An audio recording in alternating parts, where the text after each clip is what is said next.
జిల్లా నిడదవోలు పట్టణంలో నూతనంగా జీవిమాల వస్త్ర దుకాణాన్ని నూతనంగా ప్రారంభించారు. ఈ రోజు ఈ వస్త్ర దుకాణం ప్రారంభోత్సవానికి సినీ నటి జాతిరత్నాలు సినిమాలో నటించిన ఫరియా అబ్దుల్లా హాజరై అభిమానులను అలరించారు. ఈ కార్యక్రమంలో సినిమాటోగ్రఫీ పర్యాటక శాఖ మంత్రి వర్యులు కందుల దుర్గేష్ అతిథిగా పాల్గొన్నారు. ఆయన మాట్లాడుతూ నిడదవోలులో ఇటువంటి వ్యాపార నిర్మాణాలు జరగాలని అన్నారు.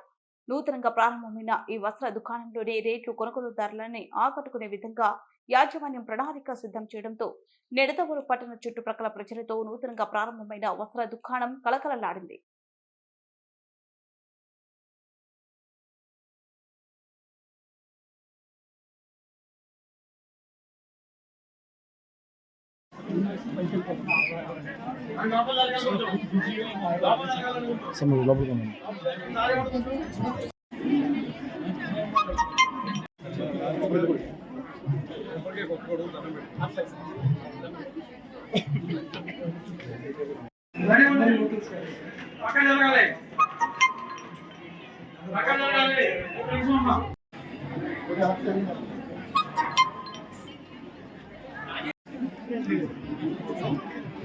అత్తగా మారు అలా వెళ్ళిపోయినట్టు